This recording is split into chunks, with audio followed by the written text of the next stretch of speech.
In today's video, I'm going to teach you how to change the time zone in Google Calendar. This is a useful skill to have, especially if you're traveling frequently or working with people in different time zones.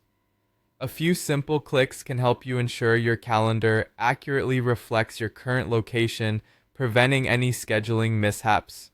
So, let's dive right into it.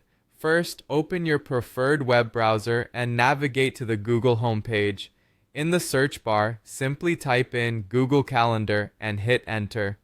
This might seem obvious, but it's always good to start with the basics. Once the search results appear, you should see a link to open Google Calendar directly. Click on that link to proceed to the calendar platform. Once you're inside your Google Calendar, you'll find yourself on the main calendar screen. From here, you'll want to locate the settings icon.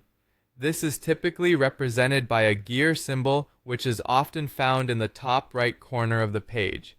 Give that icon a click and a drop-down menu will appear. The settings are where you can customize your calendar according to your preferences, from simple themes to more complex configurations.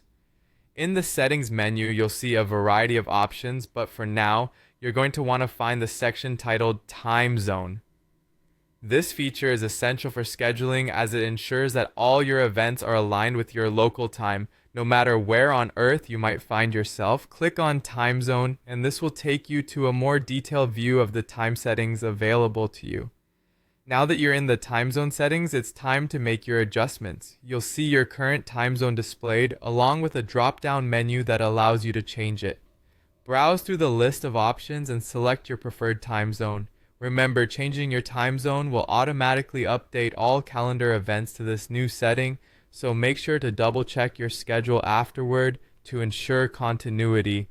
These straightforward steps will help you manage your calendar effectively to accommodate any changes in your location or working hours.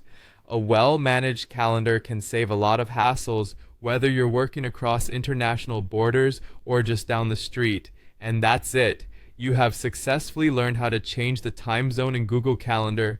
Feel free to revisit these steps should you need to tweak your settings again. Thanks for watching, and don't forget to like and subscribe for more helpful tips and tutorials.